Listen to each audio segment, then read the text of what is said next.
अस्सलाम वालेकुम my brothers and sisters. I hope आप लोग सब खैरियत से होंगे और आज हम लोग कंटिन्यू करेंगे अपना सीएसएस का कोर्स। क्लास 7 आपको यहाँ दिख रहा है। बॉयलर प्लेट जो बेसिक होता है वो हमने ऑलरेडी लिख लिया है। आज हम लोग क्या पढ़ेंगे? आज हम लोग पढ़ेंगे विड्थ से रिलेटेड, लेकिन मैक्स विड्थ को। मैक्स विड्थ, इससे पहले हम लोगों ने ऑलरेडी मैक्स विड्थ पढ़ा हुआ है, ठीक है। आज हम लोग सिर्फ एक एग्जाम्पल देखेंगे उससे रिलेटेड और हम लोग आगे बढ़ जाएंगे और वो एग्जाम्पल आपको एक बार में क्रिस्टल क्लियर कर देगा, क्योंकि इससे पहले ऑलरेडी आपने मैक्स विड्थ को पढ़ा हुआ है। सबसे पहले समझ लीजिए कि मैक्स विड्थ प्रॉपर्टी करता क्या है। मैक्स विड्थ का मतलब होता है कि जब आपने एक विड्थ को सेट कर दिया मैक्सिमम में, वो उससे बड़ा नहीं हो सकता, छोटा हो सकता है, ठीक है। मैक्स विड्थ का मतलब है कि जितना विड्थ, फॉर एग्जांपल मैंने बोला 600 पिक्सल, वो 6 से बड़ा तो किसी सूरत में नहीं होगा, लेकिन 6 से छोटा जरूर हो सकता है। तो ये एक इंपॉर्टेंट पॉइंट बन जाता है। और अब सवाल ये होता है कि हमें मैक्स विड्थ का जरूरत पड़ता ही क्यों है। उसका पीछे रीजन ये हो जाता है ना कि अब ये H1 को मैं यहाँ से हटा देता हूँ। हमने यहाँ से div लिया और div पे मैंने लेट से बोला ex1 यानी एग्जाम्पल 1 और यहाँ पर lorem 10 ले लिया और इस पूरे को मैंने यहाँ से कॉपी किया और यहाँ से ex2 बोल दिया, ठीक है। और उसके बाद हमने क्या किया, एक p टैग लिया और इसके अंदर बोला lorem 20, सेव किया। एज यू कैन सी यहाँ पर हमें दिख रहा है। अब हम लोग यहाँ पर इसको स्टाइल करेंगे ताकि मैं आपको समझा सकूं कि कैसे करके दोनों काम करता है। तो मैं div डॉट ex1 को टारगेट करूंगा, इससे पहला वाला div टारगेट होगा। उस पर करूंगा क्या ना, मैं नॉर्मल सा विड्थ लगा दूंगा 500 पिक्सल लगा दिया मैंने। मार्जिन दे देंगे हम लोग ऑटो। आपको पता है मार्जिन ऑटो क्यों रहते हैं? ताकि वो मिडिल पे चला जाए, ठीक है। और विड्थ सेट नहीं होगा तो मार्जिन ऑटो नहीं होगा, ये आपको ऑलरेडी मालूम है, ठीक है। और इसके बाद एक बॉर्डर भी लगा देंगे ताकि हमें मालूम भी चलता रहे कि कहाँ से कहाँ तक वो है। तो मैं करूंगा 3 पिक्सल सॉलिड और लेट से मैं कर देता हूँ ब्लैक बाय बैलेंस अमाउंट। चलो ठीक है, सेव किया हमने इसको। तो थोड़ा सा डार्क बना लेते हैं इसको ताकि ये एटलीस्ट दिख तो जाए हमें। एज यू कैन सी ये आपको दिख रहा है, ठीक है। ये खुद से सेंटर में क्यों आ गया? क्योंकि हमने मार्जिन ऑटो कर दिया। अब यहाँ पर आप देखेंगे मैं div2 को भी टारगेट करता हूँ .ex2 ताकि मैं दोनों का डिफरेंस आपको दिखा सकूं। अब यहाँ पर हमने मैक्स विड्थ का इस्तेमाल किया, विड्थ का नहीं, और हमने यहाँ पर भी 500 पिक्सल ही लगा दिया। सेम हमने मार्जिन को यहाँ भी ऑटो कर दिया और हमने सेम बॉर्डर जो है वो यहाँ भी लगा दिया। मैं यहीं से कॉपी करके बॉर्डर को यहाँ लेके आया, तो मैंने सेव कर दिया। आपको ये दोनों डिप दिख रहा है, बहुत बढ़िया। अब मैं इसको जूम करता हूँ थोड़ा। अब देखिए जैसे मैं इसको छोटा कर रहा हूँ तो आपको प्रॉब्लम दिख रहा है। जो पहले वाला डिव है जिसमें सिर्फ विड्थ लगा है, उसका विड्थ छोटा नहीं हुआ, उसका विड्थ उतना ही था। और इस वजह से क्या हुआ, क्योंकि हमारा स्क्रीन छोटा हो गया तो वहां पर एक हॉरिजॉन्टल स्क्रॉल बार आ गया, जो आप कभी भी नहीं चाहेंगे, कभी भी नहीं चाहेंगे, ठीक है। जबकि जो मैक्स विड्थ था वो 500 पिक्सल से छोटा जरूर हो गया। एज यू कैन सी जैसे जैसे स्क्रीन छोटा हो रहा है तो ये नीचे वाला विड्थ क्या हो रहा है, स्क्रीन के अंदर खुद को एडजस्ट कर रहा है। भले ही हमने यहाँ पर बोला है 500, लेकिन क्योंकि मैक्स बोला हुआ है तो इसको ये समझ में आ रहा है कि भाई मिनिमम में कम हो सकता है लेकिन मैक्सिमम में 500 से ऊपर नहीं होगा। तो जैसे ही मैं बढ़ाऊंगा इसको तब देखिए मैक्सिमम में वो 500 से बड़ा नहीं हुआ, ठीक है। मैक्सिमम में div1 भी 500 से बड़ा नहीं हुआ, लेकिन मिनिमम में ये प्रॉब्लम किया। तो हम लोग क्या चाहेंगे, ऐसा div जो मिनिमम में भी प्रॉब्लम ना करे, मैक्सिमम में भी प्रॉब्लम ना करे। So that's one of the reasons why हम लोग मैक्स div इस्तेमाल करते हैं। ये एक छोटा सा पॉइंट है कि मैक्स div को क्यों इस्तेमाल करना। जब आप रिस्पॉन्सिवनेस के ऊपर काम करते हैं ना और आप चाहते हैं कि आपका div मोबाइल स्क्रीन में भी ठीक से दिखे, ऐसे स्क्रॉल बार ना आ जाए, तो आप मैक्स विड्थ का इस्तेमाल करते हो। आगे हम लोग इस पे डिस्कस करेंगे डिटेल में कि रिस्पॉन्सिव डिजाइन करते कैसे है, यानी लिखते कैसे है। तो ये एक छोटा सा टॉपिक था मैक्स div से रिलेटेड, जो 2-4 मिनट में हमने निपटा दिया, ठीक है।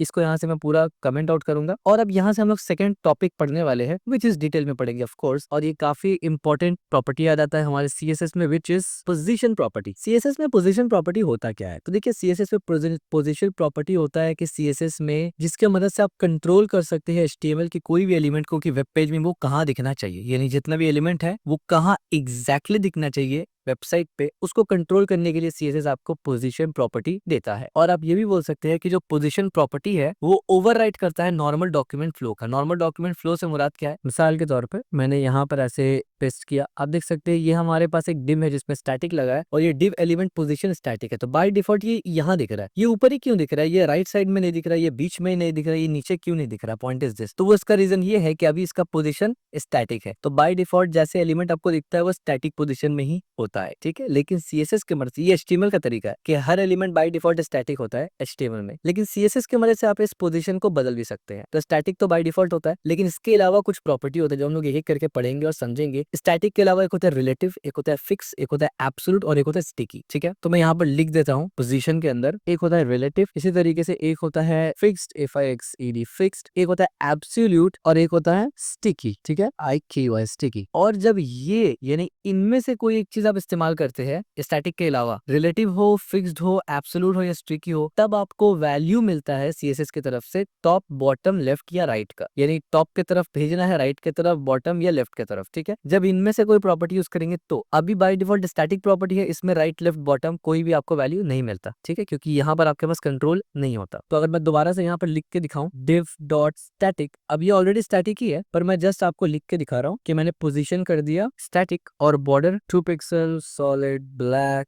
किस तरीके से। तो ये अभी नॉर्मल बिहेवियर है, यानी इसका पोजीशन अभी स्टैटिक ही है। अगर मैं इसको रिलेटिव कर देता, मैं इसको बोलता रिलेटिव, तो जाहिर सी बात है रिलेटिव के बाद मेरे पास यहाँ पर कोई प्रॉपर्टी मिल जाता लेफ्ट राइट वगैरह का, और मैं बोलता लेट्स से लेफ्ट में 30 पिक्सल। तो इसका मतलब क्या है, तो अब जैसे ही देखिए मैंने सेव किया तो ये राइट हैंड साइड से 30 पिक्सल घिसक गया। क्या मतलब, जब हमने रिलेटिव इस्तेमाल किया ना, तो रिलेटिव क्या होता है, अभी जो नॉर्मल डॉक्यूमेंट का फ्लो था, स्टैटिक वाला फ्लो था, उसके हिसाब से इसको मुझे राइट सरकाना है, लेफ्ट सरकाना है, ऊपर सरकाना है, नीचे सरकाना है। तो जिस तरफ सरकाना है वहां पर मुझे पिक्सल देना पड़ेगा, ठीक है। और ये माइनस वैल्यू को भी सपोर्ट करता है, मैं -30 कर दूंगा तो अब देखिए अंदर घुस गया ये, ठीक है, दोनों सपोर्ट करता है। अब जाहिर सी बात है, अगर मान लीजिए मैं चाहता हूँ कि ये ऊपर से नीचे खसक जाए, याद रखिए मार्जिन नहीं है, ये इसका डायरेक्ट प्रॉपर्टी ही चेंज कर रहा हूं मैं, तो मैं क्या कर सकता हूँ, यहाँ पर लेफ्ट के जगह मैं यहाँ पर लिखूंगा टॉप और यहाँ पर मैं 30 लगाऊंगा, तो अब देखिए ऊपर से नीचे आ जाएगा। लेफ्ट और राइट ऐसे ही था लेकिन टॉप से 30 आ गया। अब ये मार्जिन नहीं है, इसके लिए मैं आपको F12 दबाकर इस तरीके से जब दिखाऊंगा तो आप देखिए ये एलिमेंट इतना ही है, इसमें कोई मार्जिन नहीं है, ठीक है, देयर इज नो मार्जिन। आप वहां पर कोई और चीज को रख सकते हैं, यानी ये जगह बिल्कुल खाली है, यहाँ पर आप कुछ और एलिमेंट रख सकते हैं, ठीक है। जबकि मार्जिन में आपको पता है ऐसा केस नहीं होता, मार्जिन में आप कुछ रख नहीं सकते, वो स्पेस क्रिएट करने के लिए होता है। तो इसको मजीद अगर मैं लेट से 300 कर दूं तो आप देख सकते हैं बीच में आ गया, तो कहीं भी आप कर सकते हैं। अगर लेट से मैं 300 राइट कर दूं ना तो क्या होगा आप देखेंगे, तो अब देखिए ये पूरा राइट तरफ में घुस चुका है, जो मुझे दिख भी नहीं रहा है, ठीक है।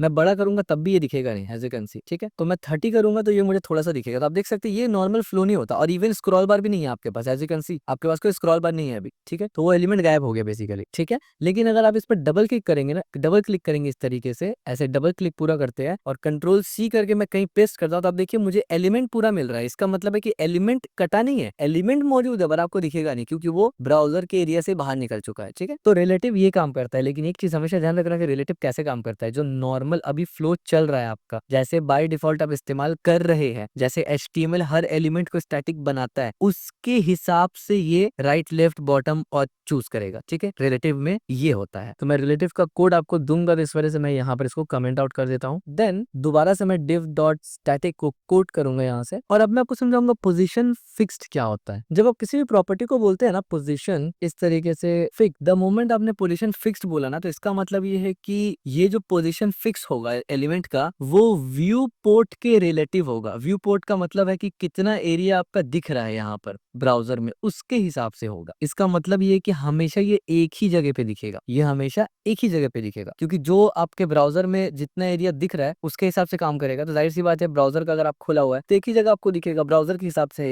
यहाँ पर नॉर्मल डॉक्यूमेंट के फ्लो की तरह नहीं रहेगा, ठीक है। मिसाल के तौर पे मैंने यहाँ पर पोजीशन फिक्स किया, मैं बोलता हूँ कि बॉटम 0, जैसे मैंने सेव किया तो आप देखिए अब ये एकदम नीचे में चला गया, एज यू कैन सी ये पूरा नीचे चला गया। बॉर्डर क्योंकि नहीं लगाया इस वजह से बॉर्डर दिख नहीं रहा है, तो हम लोग पहले बॉर्डर लगा देते हैं 2 पिक्सल सॉलिड ब्लैक इस तरीके से। आप देखिए एकदम नीचे चला गया, जैसे मैंने बॉटम 0 बोला तो इसका मतलब ये एकदम बॉटम के शुरू में आ गया। इसी तरीके से लेट से मैं बोल दूं राइट 0, अब जैसे मैं राइट 0 बोलूंगा तो फिर ये कहाँ चला जाएगा, राइट साइड में चिपक जाएगा पूरा। आप देखिए पूरा का पूरा ये राइट साइड में चिपक गया। और इसको मैं विड्थ भी सेट कर सकता हूँ, लेट से मैं बोल सकता हूँ विड्थ 300, तो आप देखिए ये बड़ा हो गया। तो अब ये जो चीज है ना, अब ये यहाँ चिपक चुका है, ये फिक्स है। इसका एग्जाम्पल देने के लिए मैं एक डिव और क्रिएट कर सकता हूँ यहाँ पर, और इस डिव में मैं बोल सकता हूँ लॉरम इंटू 15। मैंने सेव किया, अब देखिए स्क्रॉल भी हो रहा है, तो ये जो हमारा डिव है, ये वाला जो एरिया है, ये आप देखिए ऐसे एज इट इज चिपका हुआ है यहाँ पर, क्योंकि ये हमारे व्यू पोर्ट के हिसाब से। अब देखिए जैसे मैं इसको ऐसे करता हूँ ना, ये मैंने ब्राउजर को पकड़ा, और देखिए जैसे मैं ब्राउजर को ऊपर कर रहा हूँ तो अब देखिए ये खुद ब खुद ब्राउजर के हिसाब से आ रहा है, एज यू कैन सी, क्योंकि ये व्यू पोर्ट के हिसाब से बॉटम में राइट साइड में 300 पिक्सल के हिसाब से दिखेगा। तो अब देखिए मैंने इसको इतना छोटा भी कर दिया तो ये अभी भी दिख रहा है, क्योंकि ब्राउजर के हिसाब से ये खुद को डिसाइड करेगा। अगर ब्राउजर और लंबा होगा तो ये और नीचे चला जाएगा, ठीक है। तो आई होप आपको ये समझ में आ गया होगा, ठीक है। यहाँ से मैं इस डिव को बंद कर देता हूँ, मैं सेव किया। तो ये था सिंपल सा फिक्स्ड। आगे हम लोग ये डिस्कस करेंगे किस तरीके से आप इन प्रॉपर्टीज को इस्तेमाल करते हैं रियल वर्ल्ड में, लेकिन फिलहाल आप समझ गए कि स्टैटिक क्या होता है। इसी तरीके से ये नाम पर मत जाना, ये सिर्फ नाम हमने सेम लिखा है, बाकी इस पे हम लोग अभी फिक्स्ड देख चुके। नाउ हम लोग देखते हैं एब्सोल्यूट कैसे काम करता है। एब्सोल्यूट कैसे काम करता है। सबसे पहले तो यही बात है ना कि एब्सोल्यूट, जब आप किसी भी एलिमेंट को पोजीशन को एब्सोल्यूट करेंगे ना, तो वो अपने नियरेस्ट पोजीशनड एंसेस्टर के मुताबिक काम करेगा। अब आप बोलेंगे ये क्या बात हो गया, यानी एक डिव है, इसके ऊपर अगर मैंने एब्सोल्यूट लगाया तो वो ये देखेगा कि मेरे ऊपर कोई और डिव होगा, यानी कोई और एलिमेंट होगा, उसके ऊपर कोई और एलिमेंट होगा, करते करते वो HTML तक आएगा, क्योंकि HTML में सब एलिमेंट नेस्टेड ही होता है, आपको पता है। अभी फॉर एग्जांपल डिव है, डिव के ऊपर क्या है, बॉडी है, बॉडी के ऊपर क्या है, HTML है, तो हो सकता है ये डिव और अंदर हो। तो अगर मैं किसी भी एलिमेंट के ऊपर एब्सोल्यूट लगाता हूं तो वो देखता है कि मेरे ऊपर सबसे पहला कौन सा ऐसा एलिमेंट है जिस पर कोई पोजीशन लगा है, तो उस पर जो पोजीशन लगा होगा सबसे पहला, याद रखना। अगर मान लीजिए मेरे डिव के अंदर डिव है और पहला डिव में पोजीशन रिलेटिव है, तो अब ये अंदर वाला जो डिव है ना, वो पोजीशन के हिसाब से एब्सोल्यूट को अप्लाई करेगा। क्या कहने का मतलब क्या है, देखिए अब मैं यहाँ पर एग्जांपल दूंगा तो आप समझ जाएंगे। तो इसके लिए मैं 2 एग्जांपल यहाँ से दूंगा। मैं इसको यहाँ से हटाता हूँ, इसको कमेंट आउट करते हैं, और मैं क्या करूंगा ना, यहाँ पर आके 2 डिव को पेस्ट कर देता हूँ। अब देखिए एक डिव है ऊपर, एक इसके अंदर डिव है। ये मैंने जानबूझ के ऊपर इसलिए डिव लिया ना, ताकि मैं आपको एक्सप्लेन कर सकूं कि किस तरीके से ये वाला जो डिव है इसके एतबार से अपना पोजीशन सेट करेगा, क्योंकि इस पे हमने ऑलरेडी एक और पोजीशन लगाया हुआ है। ठीक है, तो इसके लिए मैं यहाँ पर आऊंगा और सबसे पहले तो मैं डिव रिलेटिव को कोड करूंगा। ठीक है, रिलेटिव इस तरीके से, और इसके अंदर मैं बोलूंगा सबसे पहले पोजीशन, और मैं बोलूंगा पोजीशन रिलेटिव। ठीक है, इसको मैं रिलेटिव बना रहा हूँ, बाहर वाले डिव को। ठीक है, उस पर मैं विड्थ भी डाल रहा हूँ कुछ, लेट्स से 400 पिक्सल, ताकि आपको समझ में आए, और कुछ हाइट भी डालूंगा ताकि आपको समझ में आए। ठीक है, कि ये काम कैसे करेगा, और साथ साथ एक बॉर्डर डाल देते हैं 2 पिक्सल सॉलिड ब्लैक। सेव किया हमने,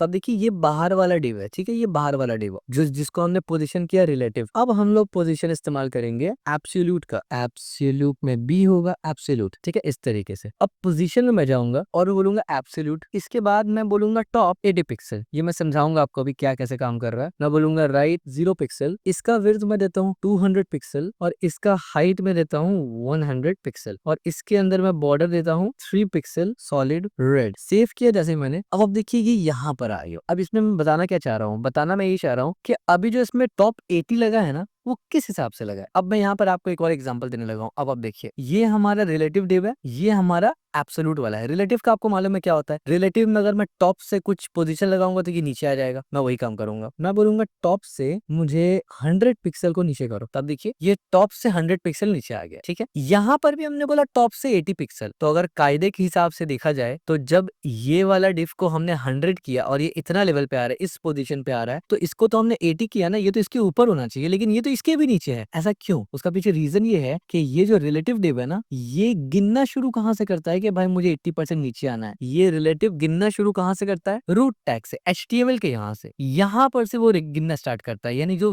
डॉक्यूमेंट का नॉर्मल फ्लो है, नॉर्मल डॉक्यूमेंट कहां से स्टार्ट होता है? यहाँ पर से स्टार्ट होगा ना, राइट टॉप से, लेफ्ट टॉप से स्टार्ट होगा, तो ये यहाँ से टॉप गिनेगा। अगर मैं बोलूंगा लेफ्ट गिनो तो ये यहाँ से गिनेगा, मैं बोलूंगा राइट गिनो वो वहां से गिनेगा, मैं बोलूंगा बॉटम गिनो वो वहां से गिनेगा। यानी इसका गिनने का एरिया क्या है? जो नॉर्मल फ्लो है। अगर मैं बात करता फिक्स्ड का, तो वो किस हिसाब से गिनता कि कितना जगह दिख रहा है। अगर ये दिख रहा है ब्राउजर में तो वो गिनेगा, अगर मैं इसको छोटा कर दूंगा यहाँ से तो फिर वो नीचे से गिनेगा। ठीक है, यानी कितना नजर आ रहा है। लेकिन एब्सोल्यूट कैसे गिनेगा? वो इसके अंदर से गिनना शुरू कर रहा है, इसके अंदर से, क्योंकि एब्सोल्यूट के लिए अब ये मेन है। अगर मैं बोलूंगा 80 पिक्सल ऊपर से नीचे, तो वो यहाँ से 80 पिक्सल लेगा। इसी रीजन से जब मैंने इसको नीचे भी कर दिया ना, तो ये अपने जगह से हिला ही नहीं। अगर मैं इसको चेंज करूँ, ये चेंज नहीं होगा। मतलब मैं यहाँ पर लेफ्ट भी देता हूँ, मैंने बोला लेफ्ट 50। अब देखिए ये भी लेफ्ट हुआ, लेकिन इसके साथ साथ, जबकि कायदे के हिसाब से ये जब लेफ्ट हुआ तो इसको राइट की तरफ होना चाहिए। उसका रीजन ही ये है कि ये जो डिव है ना एब्सोल्यूट, ये अपने नियरेस्ट एंसेस्टर्स को फॉलो कर रहा है। यानी ये किसको फॉलो कर रहा है? रिलेटिव पोजीशन को फॉलो कर रहा है। अगर मैं एक टाइम के लिए, एक पल के लिए इसको बंद कर दूं, रिलेटिव को बंद कर दूं यहाँ से, तो आप देखेंगे क्या होगा। अब आप देखिए ये कहाँ चला गया। अब ये क्या कर रहा है? क्योंकि इसका सबसे करीबी रिलेटिव जो एंसेस्टर है वो अब कौन है? जिस पर कोई पोजीशन प्रॉपर्टी लगा है। तो डिव के ऊपर क्या है? डिव के ऊपर बॉडी है, तो बॉडी पे बाय डिफॉल्ट कौन सा पोजीशन प्रॉपर्टी रहता है? स्टैटिक। स्टैटिक का मतलब जो नॉर्मल फ्लो है। तो अब इसने क्या किया? टॉप से 80 पिक्सल जो लिया, अब ये यहाँ से लिया 80 पिक्सल एग्जैक्टली। राइट में हमने 0 किया ना, तो क्योंकि राइट को अब ये यहाँ से काउंट करेगा, इसलिए यहाँ इसने 0 कर दिया। समझ में आया? जबकि अगर हमने इसका नियरेस्ट रिलेटिव एंसेस्टर को बदल दिया इस तरीके से, तो अब ये उसके हिसाब से काम करेगा। ठीक है, I hope you got the point. तो ये भी काफी सिंपल है, पर लोग यहाँ पर काफी कंफ्यूज होते हैं, इस वजह से मैंने इसको बता दिया। ठीक है, अभी हमने डिव लगाया ही इसलिए है ताकि मैं इसको समझा सकूं। अगर यहाँ से डिव हटेगा तो इसके ऊपर जो भी एलिमेंट होगा उसके हिसाब से काम करेगा, और इसके ऊपर अगर कोई एलिमेंट हो जिसपे कोई पोजीशन ना लगा तो वह स्टैटिक ही होता है। समझ में आया? अब मान लीजिए यहाँ पर भी पोजीशन लगा है रिलेटिव और इसके ऊपर एक लगा है कुछ और, तो वो इसी को देखेगा, क्योंकि सबसे पहला जो उसके ऊपर पेरेंट होगा या एंसेस्टर होगा, नियरेस्ट एंसेस्टर, उसको देखेगा। ठीक है, तो मैं ये दोनों को यहाँ से कमेंट करता हूँ ताकि कोड आपको मिल जाए। इसको भी यहाँ से कमेंट करता हूँ। ठीक है, अब हम लोग पढ़ेंगे आखिरी property which is sticky property. अब ये स्टिकी प्रॉपर्टी जो है ना, ये दो अलग अलग पोजीशन प्रॉपर्टी के दरमियान घूमता है। क्या मतलब? यानी पोजीशन हमने देखा है कि स्टैटिक होता है जो बाय डिफॉल्ट होता है, एक होता है रिलेटिव, एक होता है फिक्स, एक होता है एब्सोल्यूट। हमने तीनों पढ़ लिया। लेकिन जो स्टिकी है ना, वो कभी रिलेटिव बनता है कभी फिक्स बनता है, यानी इसके दरमियान रहता है। ठीक है, इसके दरमियान डिपेंडिंग अपॉन के यूजर किस तरीके से स्क्रॉल कर रहा है, ऊपर नीचे कर रहा है, ये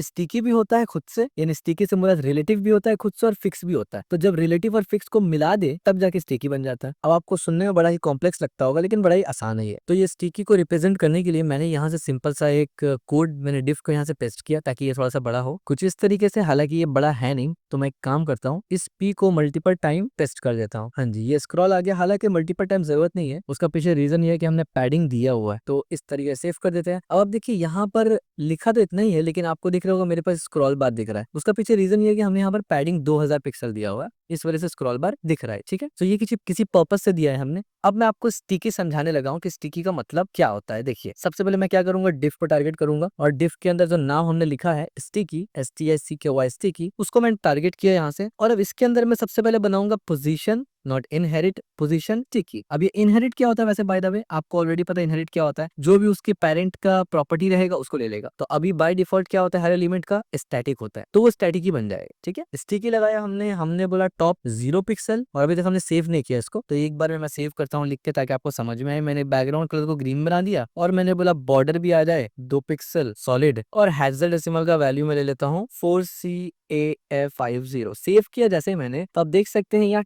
टॉप में आई हैव पोजीशन स्टिकी आ गया। यहाँ पर अगर आप देखेंगे तो मैंने सबसे ऊपर ही लिखा हुआ आई हैव पोजीशन स्टिकी। ठीक है, लेकिन इससे हुआ क्या? अब आप देखिए जब मैं स्क्रोल डाउन कर रहा हूँ ना, तो आप देखिए ये चिपक जा रहे हैं ऊपर जाके। लेकिन आप एक गौर करें बात कि यहाँ पर मैं जूम करता हूँ थोड़ा, अभी आप देखिए यहाँ पर कुछ खाली स्पेस है। ठीक है, स्क्रोल करते ही ये स्पेस, अब देखिए ये स्पेस खत्म हुआ, लेकिन जैसे ही ये टॉप इसको टच किया बॉर्डर को, ये चिपक गया वहां पर, एज यू कैन सी। ठीक है, यानी ऐसा भी नहीं है कि ये स्टिक्ड है कि बिल्कुल चिपका पड़ा है। जैसे स्टिक में क्या होता है कि चिपका हुआ वो हिलेगा भी नहीं। रिलेटिव क्या होता है, थोड़ा सा इसके मुताबिक रिलेटिव होगा, यानी जो नॉर्मल फ्लो है। स्टिकी में दोनों होता है, क्योंकि आप देखिए हिल भी रहा है थोड़ा सा, और इसके ऊपर आप कुछ लिख भी सकते हैं, और किसी एक पोजीशन में जाके ये स्टिकी भी हो जाता है। फॉर एग्जाम्पल, अगर मैं यहाँ पर से टॉप 50 कर दूं और सेव करूं, अब आप देखिए अब ये स्टिक की तरह काम कर रहा है, यानी फिक्स की तरह काम कर रहा है बेसिकली। लेकिन जब मैं टॉप 0 देता हूँ ना, तो अब देखिए अब ये स्टिकी की तरह काम कर रहा है। ठीक है, लेकिन अगर लेट से मैं चाहता हूँ कि भाई ये थोड़ा और नीचे रहे और ज्यादा स्क्रॉल हो जाए, उसके बाद जाके ऊपर चिपके, तो लेट से मैं यहाँ से मार्जिन टॉप दे सकता हूँ, मार्जिन टॉप, और यहाँ से मैं लेट से बोलता हूँ भाई 760 पिक्सल। ठीक है, जैसे मैंने सेव किया, अब आप देखिए ये यहाँ से यहाँ तक हिल रहा है, लेकिन इसके नीचे जाते ही चिपक जाएगा, एज यू कैन सी। ठीक है, तो आमतौर पर आप ऐसा नहीं करवाते, लेकिन मैंने समझाने के लिए कि भाई रिलेटिव और स्टिकी दोनों कैसे अप्लाई होता है ये मैंने दिखाया आपको। ठीक है, जबकि फिक्स में ऐसा नहीं होता है। आमतौर पे आप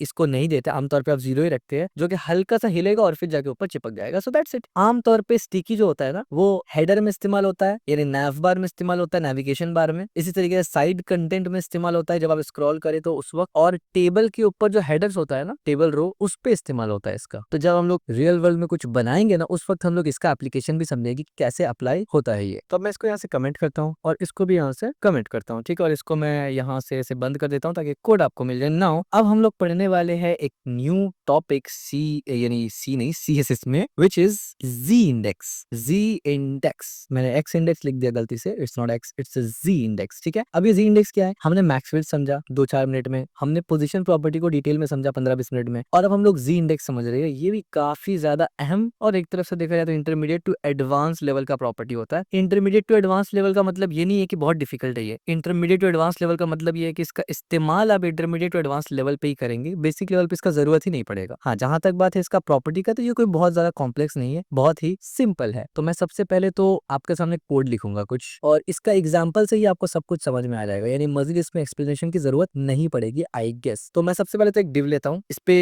रैप करके मैं h1 बोलता हूँ, आई एम हेडिंग 1। इतना सिंपल तो आपको दिख रहा है। इसके बाद मैं एक इमेज लूंगा, इस पे बाद में डिस्कस करेंगे ये इमेज क्या है, कैसे बनेगा। इसके बाद मैं एक लॉरम 10 से ऐसे कर देता हूँ। मैं सेव करूंगा तो अब देखिए कुछ इस तरीके से दिखेगा, क्योंकि मेरा स्क्रीन साइज बहुत बड़ा है तो मैं 125 में करूंगा। इस तरीके से मैं ऑल्ट लिख देता हूँ ताकि मुझे पता चलता रहे कि एक्चुअल इमेज कहाँ है। तो ऐसी कैसी एक्चुअल इमेज हमारा यहाँ है। बढ़िया हो गया, ठीक है। अब यहाँ पर एक चीज देखिए, अब मैं एक इमेज उठा के लेके आऊंगा। लेट्स से मैं बोलूंगा DBZ, तो मैं कोई भी DBZ का एक इमेज उठा के लेके आ जाता हूँ। फॉर एग्जाम्पल ऐसा इमेज, तो लेट्स से मैं ये सेल का ही ले लेता हूँ, ठीक है। इम्परफेक्ट सेल है ये, कोई नहीं। मैं इसका यहाँ से एक इमेज ले लेता हूँ और मैंने यहाँ पर पेस्ट किया, सेव किया। द मोमेंट मैंने सेव किया तो आप देख सकते हैं मैंने जानबूझ के ऐसा टाइप का इमेज लिया ताकि इस पर टेक्स्ट दिखे। अब आप देखिए यहाँ पर आ गया हेडिंग, बीच में आ गया इमेज और नीचे आ गया हमारा पैराग्राफ टैग। आपका यहाँ ऐसे ही दिखना चाहिए, यही डिफॉल्ट बिहेवियर है, बिल्कुल यही डिफॉल्ट बिहेवियर है। लेकिन जी इंडेक्स से हम लोग करते क्या है, मैं यहाँ से इमेज को टारगेट करूंगा डायरेक्ट, क्योंकि IMG के अंदर है तो इमेज टैग को डायरेक्ट टारगेट करूंगा और मैं बोलूंगा इसका पोजीशन एब्सोल्यूट। अब बोलेंगे पोजीशन तो पढ़ चुके हैं हम लोग, फिर ये पोजीशन कहाँ से आ गया। बेसिकली जब जी इंडेक्स इस्तेमाल करते हैं ना तो आपको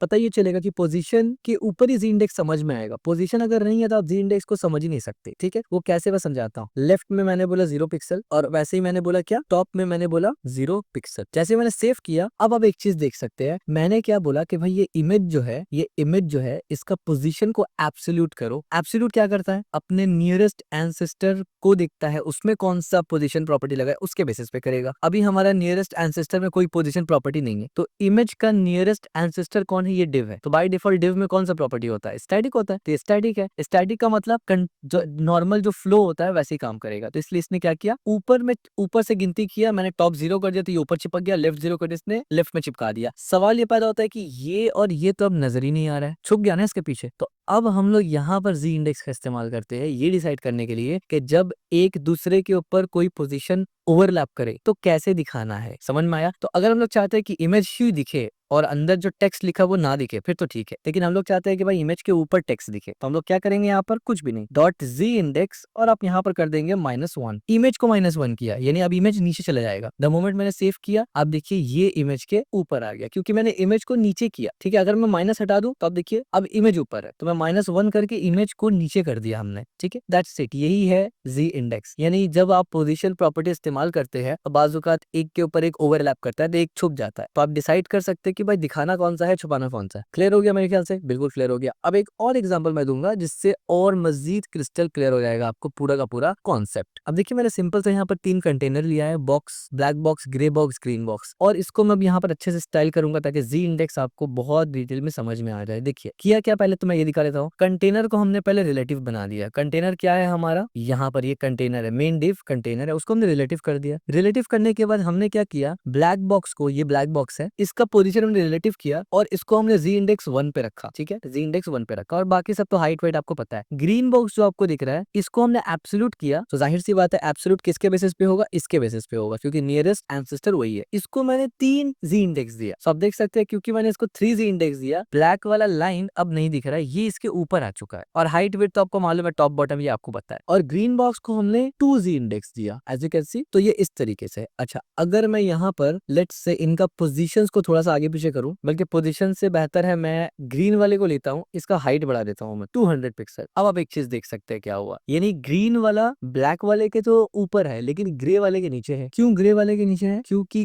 ग्रे वाला जो हमारा है ना ग्रे बॉक्स, उसको हमने 3 जी इंडेक्स दिया, यानी ग्रे सबसे ऊपर है, ब्लैक से भी ऊपर है, ग्रीन से भी ऊपर है, ठीक है। ग्रीन को 2 जी इंडेक्स दिया तो वो ब्लैक से तो ऊपर है क्योंकि ब्लैक का जी इंडेक्स 1 है, लेकिन वो ग्रे से अंदर है, ग्रे के नीचे है क्योंकि आपने जी इंडेक्स उसको कम दिया। तो इस तरीके से अगर मल्टीपल एलिमेंट्स ओवरलैप कर रहे हैं ना, आप बता भी सकते हैं कि ये सबसे नीचे वाला होगा, ये उसके ऊपर वाला होगा, ये उसके ऊपर, और ये मजीद आप जितना डिटेल कर सकते हैं, ठीक है। तो इससे आपको एक बेटर आइडिया हो गया कि किस तरीके से एक्चुअली में जी इंडेक्स यूज होता है। लेकिन रियल वर्ल्ड में इसको कहाँ इस्तेमाल करते हैं, ये बहुत स्पेसिफिक सिनेरियो बन जाता है कि किस जगह पर आपको जरूरत पड़ेगा जी इंडेक्स का, फिर कितना जी इंडेक्स जरूरत पड़ेगा। तो ये काफी ज्यादा सब्जेक्टिव हो जाता है आपके प्रोजेक्ट के ऊपर डिपेंडिंग अपॉन। तो फ्यूचर में जब हम लोग कोई प्रोजेक्ट बनाएंगे और उसमें जी इंडेक्स आया तो ऑफकोर्स हम लोग बहुत तफसील से बहुत डिटेल से इसको डिस्कस भी करेंगे। तो मैं इसको सेव करूंगा, अब ये नॉर्मल बन गया। तो जी इंडेक्स में इतना ही सिंपल सा था जानने का। इसके अलावा अगर जी इंडेक्स पे डिस्कस किया जाए तो इसके अलावा जी इंडेक्स पे और कुछ भी डिस्कस करने लायक नहीं है। सिर्फ यही बचता है कि भाई इस तरीके से जी इंडेक्स इस्तेमाल करो, यानी ये सिनेरियो बना के करो। तो वो तो प्रोजेक्ट में करेंगे हम लोग, अभी नहीं करते। अभी आपको जी इंडेक्स का मतलब समझ में आ गया, जी इंडेक्स का इस्तेमाल समझ में आ गया। अब इसके बाद हम लोग एक और सीएसएस का प्रॉपर्टी पढ़ेंगे विच इज,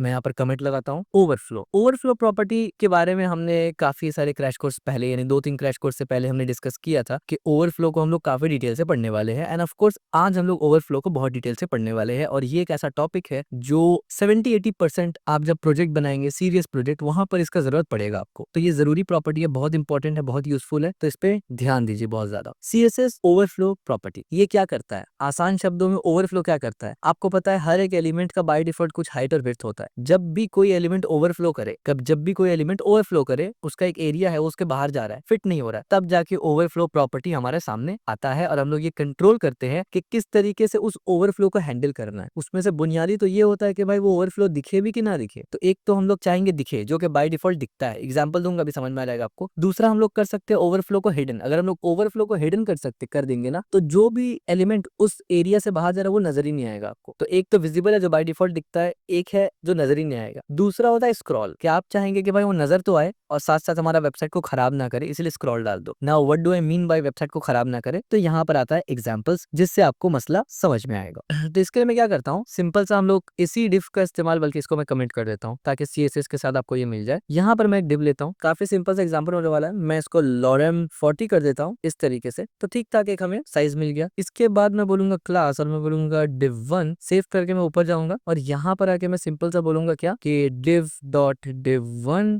इस तरीके से डायरेक्ट div1 भी कर सकता था, कोई दिक्कत नहीं था। इसमें आगे मैं क्या करूंगा, मैं सबसे पहले तो बोलूंगा बॉर्डर 2 पिक्सल सॉलिड, और लेट से मैं बोलूंगा ग्रीन। सेव करते ही कोई दिक्कत नहीं है, आप बोलेंगे हाँ भाई बॉर्डर के अंदर आ गया। लेकिन अब मैं क्या करूंगा, मैं यहाँ पर बोलूंगा इसका विड्थ को, कि भाई विड्थ 200 हो जाए। जैसे ही मैंने सेव किया तब बोलेंगे हाँ अभी भी ठीक है, कोई दिक्कत नहीं है, विड्थ तो 200 है, अंदर आ गया। लेकिन दिक्कत अब स्टार्ट होगा। अब मैंने क्या किया, इसका बैकग्राउंड कलर भी मैं चेंज करता हूँ ताकि आपको समझ में आए। तो बैकग्राउंड कलर को मैं लेता हूँ एक्वा मरीन। सेव किया हमने, तब देखिए ये बैकग्राउंड कलर चेंज करने से आपको पता क्या चला, बैकग्राउंड कलर चेंज करने से आपको ये मालूम चला कि जहां तक बैकग्राउंड कलर दिख रहा है ना, वहां तक हमारा डिव है। क्लियर हो गया? जहां तक बैकग्राउंड कलर दिख रहा है उतना ही बड़ा हमारा डिव है, क्योंकि उसके बाद बॉर्डर है। आप बोलेंगे हाँ ये भी बात बिल्कुल सही है, लेकिन अगर मैं यहाँ पर आके हाइट प्रॉपर्टी दूं तो आप हो जाएंगे कंफ्यूज कि भैया यहाँ चल क्या रहा है। अब आप देखिए, बल्कि मैं 100 कर देता हूँ, थोड़ा सा बड़ा हो जाए। अब आप देखिए, अब आप क्या कहेंगे कि भाई कंटेंट कितना बड़ा है? आप तो कहेंगे कंटेंट इतना बड़ा है। तो ये गलत है। एक्चुअली में आपका कंटेंट डिव के अंदर है, यहाँ पर है। तो आपका कंटेंट जो है वो एक्चुअली इतना ही जगह लेगा। ये जो है ना, ये ओवरफ्लो है। यानी इसका मतलब आपने डिव का एक साइज बनाया, ये हमारा डिव का साइज को रिप्रेजेंट कर रहा है, अंदर में जो एक्वा मरीन कलर है। और आप देख सकते हैं ये ओवरफ्लो करके बाहर आ जा रहा है। क्यों? क्योंकि हमने एक डिव का साइज दिया और उसके अंदर कुछ टेक्स्ट डाला, और वो टेक्स्ट उस साइज से ज्यादा है। जाहिर सी बात है वो ओवरफ्लो कर रहा है। तो अब ये जो ओवरफ्लो है, तो क्या आप चाहेंगे ये ओवरफ्लो ऐसे करे? ऑफ कोर्स आप नहीं चाहेंगे। तो यहाँ पर आपके पास आता है ओवरफ्लो का प्रॉपर्टी। ठीक है, अच्छा बाय डिफॉल्ट यहाँ पर ओवरफ्लो में क्या होता है, देखिए ओवरफ्लो जैसे लिखा तो बाय डिफॉल्ट ये इस प्रॉपर्टी में सेट होता है, इस प्रॉपर्टी में, इसीलिए आपको ये दिख रहा है। अगर आप चाहे तो आप हिडन प्रॉपर्टी इस्तेमाल करेंगे और देखिए छुप गया, छुप तो गया, लेकिन जो एक्स्ट्रा टेक्स्ट था वो गायब हो गया। यानी अब यूजर वो पढ़ ही नहीं सकता, इन्फॉर्मेशन लॉस हो गया। तो अगर आपके केस में कोई फर्क नहीं पड़ता, कोई ऐसा चीज है नहीं जो आपको दिखाना जरूरी है, तो आप प्रॉपर्टी को हिडन ही कर दे, प्रॉब्लम सॉल्व है। लेकिन 99 केसेस, 99.99% केसेस में आपको ये चीज नहीं चाहिए होता। आप चाहते हैं कि भाई जो लिखा है आपने ना वो दिखे पूरा। हिडन करने से तो वो गायब हो जा रहा है, तो आप ये नहीं चाहेंगे। तो उस वक्त आप क्या करेंगे? तो ऐसे ही सिनेरियो को फेस करते वक्त हमारे पास स्क्रॉल यानी ओवरफ्लो प्रॉपर्टी आता है। तो इस पे एक तो है कि आप ऑटो कर सकते हैं। जैसे आपने ऑटो किया तो इसने खुद डिसाइड कर लिया कि ओवरफ्लो हो किस तरफ रहा है, हॉरिजॉन्टल में ओवरफ्लो हो रहा है या वर्टिकल में ओवरफ्लो हो रहा है। ठीक है, द मोमेंट इसने किया डिसाइड, तो आप देख सकते हैं यहाँ पर एक स्क्रॉल बार आ गया, यहाँ पर छोटा सा, और ये डिफ के अंदर ही है पूरा। लेकिन अब आप स्क्रॉल करके कंटेंट को पढ़ पा रहे हैं, यानी आपका कंटेंट भी पूरा है, डिफ के बाहर ओवरफ्लो भी नहीं किया, बस अंदर में आपने एक स्क्रॉल को डाल दिया। ठीक है, आगे हम लोग जाके फ्यूचर में इसको भी डिजाइन करना सीखेंगे, बट अभी आप समझिए कि ओवरफ्लो प्रॉपर्टी को कंट्रोल कैसे करते हैं। अब कंट्रोल कंट्रोल करते वक्त आपको पता है ऑटो लगाया आपने, ऑटो के अलावा आप स्क्रॉल भी लिख सकते हैं, यानी एक्सप्लिसिटली स्क्रॉल लिख सकते हैं। अब देखिए एक्सप्लिसिट स्क्रॉल जब लिखा ना, तो इसका आर्ग्यूमेंट ये है कि भाई नीचे से भी स्क्रॉल हो सकता है, हॉरिजॉन्टल भी स्क्रॉल हो सकता है, वर्टिकल भी हो सकता है। तो उसने वर्टिकल स्क्रॉल तो दिया क्योंकि वर्टिकल में जा रहा था, हॉरिजॉन्टल स्क्रॉल नहीं दिया लेकिन स्क्रॉल बार बना दिया। तो आप तो ये नहीं चाहेंगे ना कि भाई स्क्रॉल बार बना दो, तो आमतौर पे आप ऑटो से ही मोस्ट ऑफ द टाइम आपका काम चल जाएगा। ठीक है, आमतौर पे ऑटो से आपका काम चल जाएगा। ठीक है, सो इसीलिए आप ऑटो इस्तेमाल करेंगे। तो आप कहेंगे क्या भाई स्क्रॉल प्रॉपर्टी इतना ही था, दैट्स इट? तो हाँ, आप बोल सकते हैं कि इतना ही था, दैट्स इट। लेकिन एक चीज इसमें और बाकी है, वो क्या है? अभी तो आपने पूरा प्रॉपर्टी समझ लिया कि कैसे कब सिनेरियो में इसको इस्तेमाल करना है, लेकिन एक्सप्लिसिटली हम लोग डिस्कस इस पे करेंगे क्योंकि आपको पता है कि एक्स और वाई एक्सेस हमारा होता है, यानी हॉरिजॉन्टल और वर्टिकल, दो स्क्रॉल होता है। तो अब हम लोग हॉरिजॉन्टल डायरेक्शन और वर्टिकल डायरेक्शन में स्पेसिफिकली बता सकते हैं कि किस डायरेक्शन में आपको ओवरफ्लो को कंट्रोल करना है। अभी तो हमने सिर्फ ओवरफ्लो इस्तेमाल किया, उसके अंदर भी ऑटो, यानी हमने बोला सीएसएस को भाई मेरा कंटेंट है, तुम समझ लो क्या करना है। ठीक है, ये एक सिनेरियो होता है। बट दूसरा सिनेरियो है कि हम लोग खुद बोलेंगे कि भाई ओवरफ्लो को एक्स एक्सेस में देखो, हॉरिजॉन्टल में ही देखना, वर्टिकल में तुम मत देखो, भले ही वो ओवरफ्लो जाए। इसी तरीके से वर्टिकल में ही देखो, हॉरिजॉन्टल में मत देखो, वो ओवरफ्लो भी जाए। ठीक है, ये आप अपने हाथ में कंट्रोल को लेते हैं इंडिपेंडेंट तरीके से। तो ये कैसे करेंगे? एग्जाम्पल के तौर पर अगर मैं यहाँ से ओवरफ्लो को हटा दूं, तो आपको पता है नॉर्मल बिहेवियर तो यही रहेगा। अगर मैं यहाँ पर क्या करूं, मैं बोलूं ओवरफ्लो एक्स एक्सेस ओवरफ्लो, तो मैं यहाँ पर क्या करूंगा, बल्कि एक्स एक्सेस से पहले मैं वाई एक्सेस लगाता हूँ ताकि आपको समझ में आए। मैंने बोला वाई एक्सेस ओवरफ्लो, उसमें क्या बोला मैंने, स्क्रॉल। तो अब आप देखिए वाई एक्सेस में स्क्रॉल आ गया। ठीक है, एज यू कैन सी। अब हमारे केस में भी क्या हुआ, यहाँ पर एक्स एक्सेस में कोई भी हॉरिजॉन्टल बार नहीं आया। अगर लेट्स से एक्स एक्सेस पे कोई हॉरिजॉन्टल बार आ जाता और आपका हॉरिजॉन्टली ओवरफ्लो नहीं हो रहा है, जैसे हमारे केस में है ना, हमें हॉरिजॉन्टल से कोई मतलब नहीं है, तो आप ये प्रॉपर्टी अलग से लगा सकते हैं कि ओवरफ्लो एक्स एक्सेस और हिडन। ये हालांकि अभी मेरा लगाना ना लगाना बराबर है, क्योंकि ना यहाँ पर स्क्रॉल बार आ रहा है, ना हमारा राइट हैंड साइड में यानी हॉरिजॉन्टल स्क्रॉल हो रहा है। लेकिन अगर हो, बाजू का होता है, तो आप इसको ये लगा सकते हैं। लेकिन हमारे केस में तो हो ही नहीं रहा है, तो हम लोग इसको लगाएंगे ही नहीं, तो हमारा काम बन गया बढ़िया। ठीक है, तो ये एक एग्जाम्पल हो गया। अच्छा, इसका अगर मैं उल्टा कर दूं, क्योंकि अभी तो हमारा ओवरफ्लो हो रहा था वर्टिकल में, तो हमने वाई एक्सेस वर्टिकल एक्सेस को हमने स्क्रॉल दिया, तो ठीक है। अगर मैं यहाँ पर हिडन बोल देता और यहाँ पर आके मैं स्क्रॉल बोल देता, तो क्या होता? तो जैसे ही मैंने सेव किया, आप देखिए यहाँ पर स्क्रॉल तो आ गया, एक स्क्रॉल बार दिख गया, लेकिन स्क्रॉल हो नहीं रहा है। क्यों? क्योंकि कंटेंट हमारा नीचे की तरफ जा रहा है, यानी हमारा जो डिफॉल्ट ओवरफ्लो का तरीका है वो नीचे हो रहा था। जैसे हमने इसको हिडन किया, तो बाकी वाला जो हमारा एलिमेंट है वो दिख ही नहीं रहा है अब, यानी वो पुराना वाला केस हो गया कि हिडन हो गया। तो ये चीज आपको देखकर लगाना कि आपका हॉरिजॉन्टल स्क्रॉल हो रहा है या वर्टिकल स्क्रॉल हो रहा है। ठीक है, टेबल्स वगैरह में खास करके आपका वर्टिकल स्क्रॉल होता है, और टेबल्स के अलावा जितने भी चीज है उसमें आमतौर पे, सॉरी मैंने उल्टा बोल दिया, टेबल्स में हॉरिजॉन्टल स्क्रॉल होता है और टेबल्स के अलावा वर्टिकल स्क्रॉल होता है। ठीक है, तो इसको मैं दोबारा पहले की तरह कर देता हूँ इस तरीके से। ठीक हो गया? तो आपको सिर्फ ये देखना है कि आपका स्क्रॉल कैसा है। अगर हॉरिजॉन्टल स्क्रॉल है तो एक्स एक्सेस का ओवरफ्लो एक्स एक्सेस स्क्रॉल, और अगर इसके बाद वर्टिकल में दिख जाए, यानी हॉरिजॉन्टल में तो दिखेगा, बट अगर वर्टिकल में एक्स्ट्रा आ जाए तो इसको हिडन कर देना, ओवरफ्लो वाई एक्सेस हिडन। ना आए तो ठीक है, अगर वाई एक्सेस पे ओवरफ्लो है तो पहले वाई एक्सेस को स्क्रॉल करना है, और अगर कोई एक्स्ट्रा हॉरिजॉन्टल स्क्रॉल ना आए तो छोड़ दीजिए, और अगर आ जाए तो हिडन कर देना। ठीक है, ये भी काफी इजी है, कोई बहुत ज्यादा डिफिकल्ट नहीं है। हम लोग जब इस पे प्रैक्टिस करेंगे या प्रोजेक्ट बनाएंगे ना, उस वक्त मैं आपको समझाऊंगा, आपको इजीली समझ में आ जाएगा। So it's not difficult. इसके बाद हम लोग एक क्लासिक, बिल्कुल एक क्लासिक प्रॉपर्टी पढ़ने वाले हैं। वो क्या है? वो बेसिकली है सीएसएस का फ्लोट प्रॉपर्टी। ठीक है, सीएसएस का float property which is a classic property CSS का। वो क्या करता है? बेसिकली एक कंटेनर के अंदर, जब मैं कंटेनर बोलूं तो समझ लेना डिव है, एक कंटेनर के अंदर या एक डिव के अंदर एलिमेंट किस तरफ फ्लोट करे, राइट तरफ या लेफ्ट तरफ, इसको आप फ्लोट प्रॉपर्टी से कंट्रोल करते हैं। जैसे टेक्स्ट अलाइन होता है वैसे, लेकिन ये सिनेरियो कहाँ है? डिव के अंदर या कंटेनर के अंदर। ठीक है, और यहाँ पर आपके पास दो मेजर प्रॉपर्टी मिलता है, यानी वैल्यू मिलता है। या तो आप राइट साइड में फ्लो करवा सकते हैं डिव के अंदर जो भी एलिमेंट हो, या आप लेफ्ट साइड में फ्लो करवा सकते हैं। और इससे होता ही है ना कि जब मल्टीपल एलिमेंट आप एक डिव के अंदर रखते हैं तो वो दोनों आपस में रैप हो जाते हैं। मतलब कहने का मुराद क्या है मेरा, मैं समझाता हूँ आपको मेरा कहने का मकसद क्या है। देखिए हमारे पास यहाँ एक डिव है जिसमें लॉरम इप्सम लिखा हुआ आपको दिख रहा है, इसके अंदर ही मैं एक इमेज भी नहीं लेता हूँ। मैंने एक इमेज ले लिया, एसआरसी में मैं क्या करता हूँ ना, मैं यही सेल को उठा लेता हूँ, बल्कि आप सेल को नहीं उठाते ना, अब मैं इसको उठा लेता हूँ। ठीक है, इस तरीके से, और मैंने यहाँ पर इसको पेस्ट कर दिया। तो अब आप देखिए, बाप रे ये तो बहुत ज्यादा साइज है इसका। थोड़ा सा साइज को हम लोग देख दाख के लेते हैं, ताकि ये भी 1000 का है, ये 700, ये ठीक है, ये कम होगा काफी ज्यादा, ये ठीक है मेरे ख्याल से। ठीक है।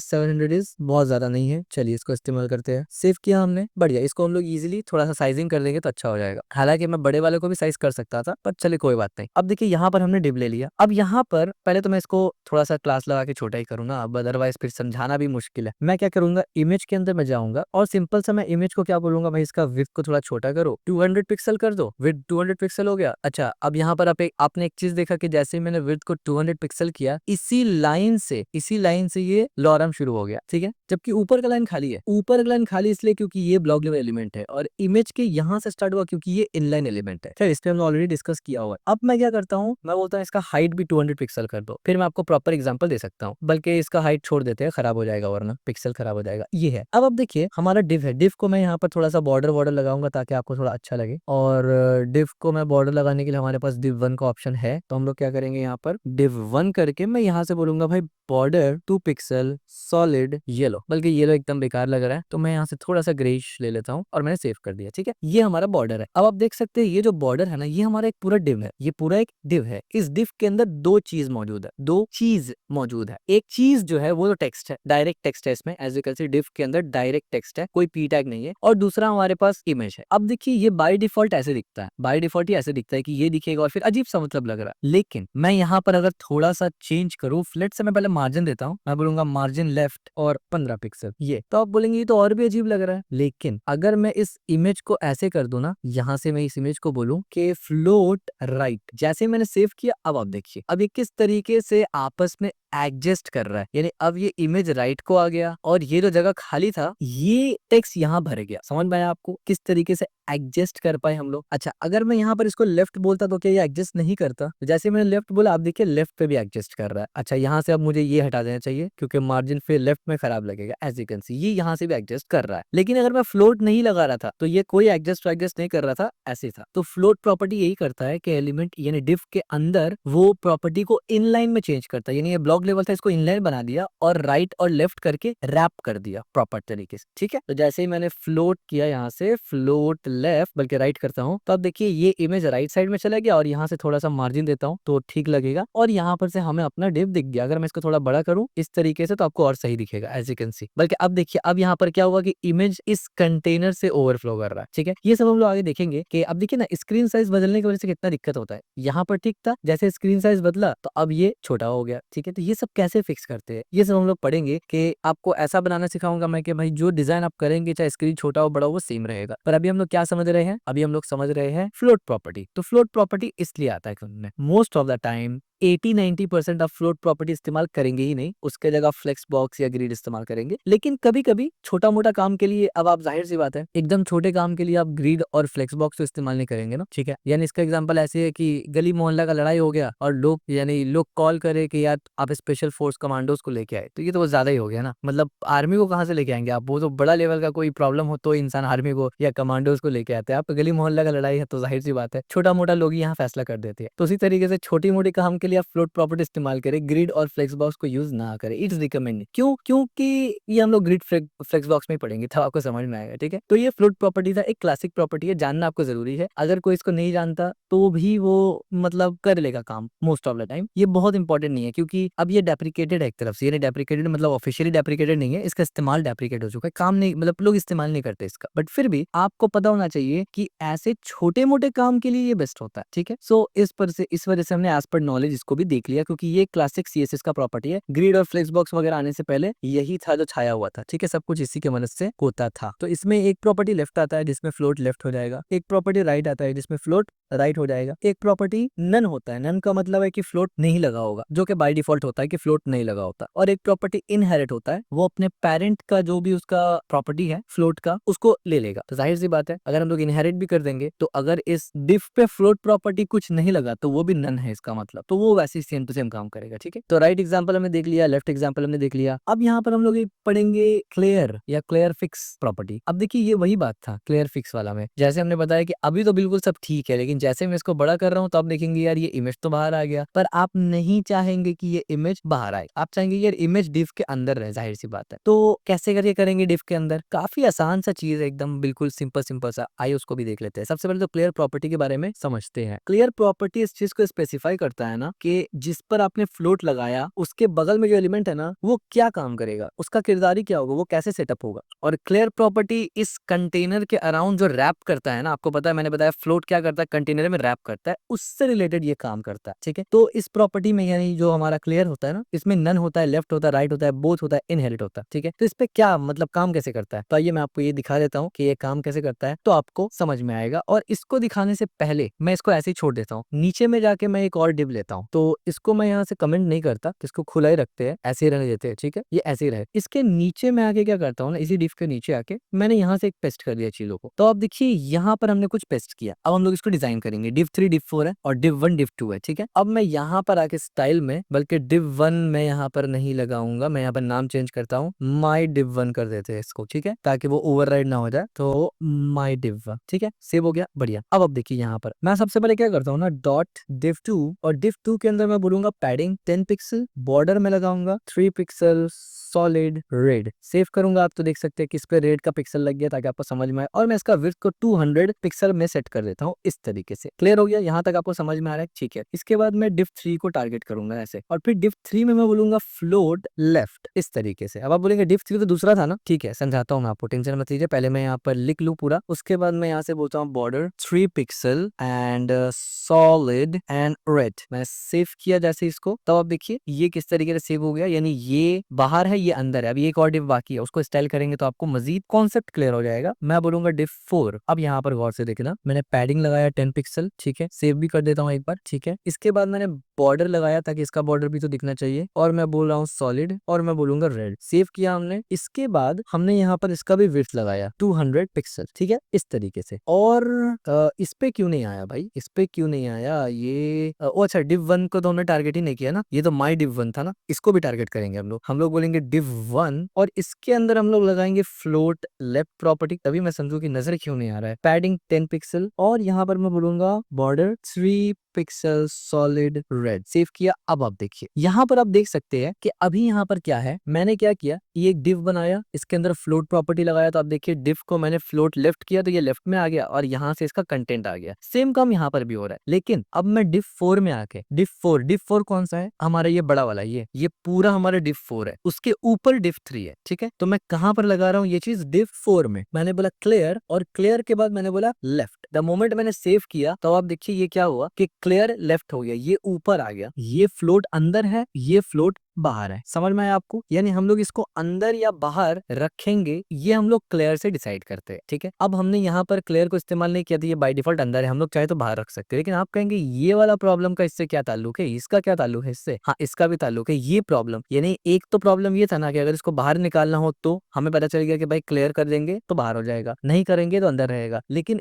एक और प्रॉब्लम भी क्लियर सॉल्व करता है कि अगर मुझे इसको भी अंदर करना हो तब कैसे करेंगे, तो इसको भी क्लियर ही संभालता है। तो इसी वजह से हम लोगों ने क्लियर का एक एस्पेक्ट तो समझा दिया कि क्लियर किस तरीके से सपोर्ट करता है। इसको ओपन करते हैं, और मैंने गलती से सबको ही कमेंट मार दिया, सबको नहीं मारना, मुझे यहाँ से कमेंट करना। ठीक है, क्योंकि ये एग्जाम्पल हमारा समझाना जो था वो समझा दिया हमने, और यहाँ से भी इसको कमेंट आउट करेंगे। ठीक है, ये, और इसको मैं यहाँ से कमेंट आउट करता हूँ, सेव किया हमने, एज यू कैन सी। अब सवाल ये पैदा होता है कि ये जो प्रॉब्लम है इसको कैसे सॉल्व करेंगे। ये तो मैं एक काम करता हूँ ना, इसको सॉल्व करवाने के लिए इतना बार बार मुझे स्क्रॉल डाउन ना करना पड़े, that's one of the reasons why मैं यहाँ पर जाके विड्थ को 100 पिक्सल कर लेता हूँ। तो अच्छा खैर, विड्थ को 100, अच्छा इमेज का विड्थ को 100 करूंगा तो समझ में नहीं आएगा ना। पॉइंट इज दिस, इमेज को मैं 500 पिक्सल कर लेता हूँ। 500 ज्यादा हो गया, 300 ठीक रहेगा। 300 करता हूँ, और उसके बाद ठीक है ये इस तरीके से। तो अभी आप देखिए ये बाहर है, बढ़िया। और इससे भी बेहतर ये होता कि मैं इसको ऐसे ही रखता, इसको 200 ही रखता, और सिंपल सा इसके अंदर का थोड़ा सा कंटेंट को खाली कर देता, तो भी हमारा काम हो जाता है यहाँ, एज यू कैन सी। ठीक है, अब मैं चाहता हूँ कि भाई ये प्रॉपर तरीके से अंदर आए, यानी ये जो एरिया है ये पूरा इसको कवर करे। ये हमारा डिव अभी इतना ही छोटा सा है, इमेज ओवरफ्लो हो रहा है, तो मैं चाहता हूँ कि ये ना हो। इसके लिए हमें क्या करना पड़ता है, क्लियर फिक्स करना पड़ता है। ये जो हमने काम किया था ना यहाँ पर, ये सिर्फ क्लियर था, एज यू कैन सी ये सिर्फ क्लियर था। लेकिन अब हमें क्या करना पड़ेगा, क्लियर फिक्स करना पड़ेगा। तो हमने यहाँ पर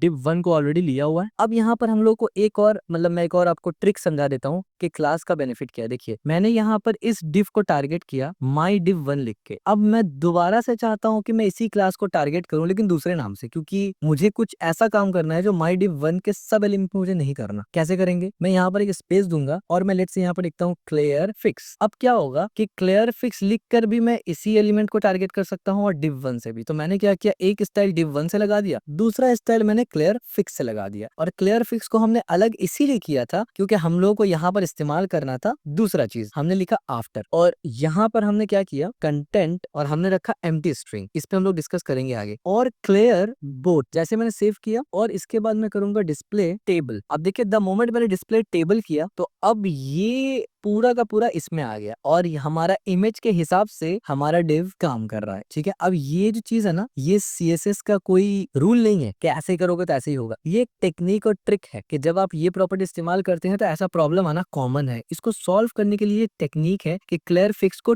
टेबल डिस्प्ले के साथ इस्तेमाल करना है और आफ्टर में करना होता है तब। अब आप सोचेंगे यार पहली बात तो ये कि ये टेबल डिस्प्ले क्या होता है। हमने जो डिस्प्ले प्रॉपर्टी पढ़ा उसमें तो टेबल था ही नहीं। हमने तो पढ़ा ग्रिड था, फ्लेक्स था, इनलाइन था, इनलाइन ब्लॉक था, तो ये टेबल कहाँ से आ गया। टेबल भी होता है, हम लोग आगे जाके पढ़ेंगे। टेबल यहाँ इस्तेमाल किया, क्लियर बोथ किया, और ये फिर कंटेंट एम्प्टी क्यों रखा, और फिर ये आफ्टर कोलन कोलन क्या है, तो ये सब हम लोग डिस्कस करेंगे, एडवांस टॉपिक में से आ जाता है। लेकिन ये हमने एक टेक्निक और ट्रिक बता दिया कि जब आप ऐसे इस्तेमाल करेंगे अगर कभी भी, तो इसी को बस आप समझ लीजिए, कॉपी पेस्ट करना है आपको जब तक आपको समझ में ना आए। बाकी तो हम लोग समझेंगे डिटेल में, लेकिन इसको करना कैसे करके है, तो आपको जो मेन आपका डिव है, मेन डिव, उसको आपको टारगेट करके ही लिखना है और इमेज को लेफ्ट करना है, दैट्स इट। या राइट करिए, जो मर्जी करिए। और क्योंकि मुझे अलग से इस डिव को स्टाइल भी करना था ना बॉर्डर में, इस वजह से मैंने यहाँ नहीं किया। ठीक है, क्योंकि यहाँ पर हम लोग पूरा डिव टारगेट कर रहे हैं, यहाँ पर हम लोग डॉट आफ्टर से टारगेट कर रहे हैं। ये नॉर्मल टारगेट नहीं है। इस पे हम लोग डिस्कस करेंगे कि जब आप सूडो एलिमेंट या सूडो लगा के सूडो क्लासेस में टारगेट करते हैं, वो अलग चीज को टारगेट करता है थोड़ा सा, और यहाँ से टारगेट करना अलग है, दोनों में फर्क है। इसके बाद हम लोग पढ़ेंगे CSS डिस्प्ले इनलाइन ब्लॉक। इससे पहले हम लोगों ने डिस्प्ले प्रॉपर्टी को डिस्कस किया था, इसमें हमने इनलाइन को डिस्कस किया था, ब्लॉक को डिस्कस किया था, और हमने बात किया था कि आगे जाके हम लोग छोटा सा एग्जांपल देखेंगे इनलाइन ब्लॉक का, जिससे आपको प्रॉपर अंडरस्टैंडिंग हो जाएगा कि इनलाइन ब्लॉक क्या होता है। इनलाइन का मतलब आपको मालूम है कि ब्लॉक लेवल को इनलाइन बनाना, ब्लॉक लेवल का आपका मालूम है कि इनलाइन एलिमेंट को ब्लॉक बनाना, लेकिन इनलाइन ब्लॉक क्या होता है वो हम लोग समझते हैं। तो इसको मैं यहाँ से कमेंट आउट कर दूंगा इस तरीके से, यहाँ आते हैं और मैं लिखूंगा इनलाइन ब्लॉक, और इसको भी यहाँ से बंद करेंगे। अब देखिए इनलाइन ब्लॉक क्या करता है, ये प्रॉपर्टी कॉम्बाइन करता है ब्लॉक लेवल एलिमेंट के फीचर्स को और इनलाइन के फीचर्स को। इनलाइन का जो फीचर है और ब्लॉक का जो फीचर है, दोनों को ये कॉम्बाइन करके इनलाइन ब्लॉक प्रॉपर्टी देता है। कैसे करके करता है, देखिए सबसे पहला ये है कि आपको पता है इनलाइन एलिमेंट अपने सेम लाइन में किसी और एलिमेंट को आने के लिए देता है, और जबकि ब्लॉक एलिमेंट वो नहीं करता। तो ये खूबी था इनलाइन का, जो इनलाइन ब्लॉक के अंदर होता है। तो इनलाइन ब्लॉक अगर आप किसी एलिमेंट को बनाते हैं तो वो इनलाइन की तरह काम करता है। ठीक है, लेकिन इनलाइन एलिमेंट में जो हाइट विड्थ प्रॉपर्टी होता है ना, वो काम नहीं करता। ये हमने पहले भी बात किया था, ब्लॉक लेवल में काम करता है। तो इनलाइन ब्लॉक में आप एक एलिमेंट में हाइट विड्थ भी सेट कर सकते हैं ब्लॉक की तरह, और इनलाइन की तरह उससे एक लाइन में कुछ और भी रख सकते हैं। तो ये हो गया इनलाइन ब्लॉक। इसका एग्जांपल देखेंगे तो आपको समझ में आएगा। तो यहाँ से मैंने थोड़ा सा कोड को लिया और यहाँ पर हमने क्या लिखा, देखिए कुछ भी नहीं है, इसको दिखा देता हूँ। डिस्प्ले है, ये डिव है, इसमें एक स्पैन लिया है, एक क्लास लिया है। ठीक है, ये एग्जांपल समझाने के लिए कि इनलाइन ब्लॉक और ब्लॉक में ये डिस्प्ले इनलाइन है, ये कैसे काम करेगा आपको समझ में आएगा। ये इनलाइन ब्लॉक है और ये पूरा ब्लॉक है। ठीक है, इसको जब डिजाइन करेंगे तो आपको समझ में आ जाएगा। अब CSS के स्टाइल में आके मैंने इसको पेस्ट किया। क्या है देखिए समझा देता हूँ। स्पैन ए को मैंने इनलाइन कर दिया, जबकि स्पैन बाय डिफॉल्ट इनलाइन ही होता है। पैडिंग 5 पिक्सल को और बॉर्डर दे दिया। स्पैन बी को हमने इनलाइन ब्लॉक कर दिया। अब ये स्पैन इनलाइन ब्लॉक है और यहाँ पर हमने स्पैन सी को ब्लॉक कर दिया। तो जैसे मैंने सेव किया तो आप यहाँ पर देखेंगे ये डिस्प्ले इनलाइन है, स्पैन ऑलरेडी इनलाइन होता है, तो यहाँ पर कुछ फर्क नजर नहीं आया। सिर्फ यहाँ पर हमने पैडिंग और ब्रैकेट दे दिया,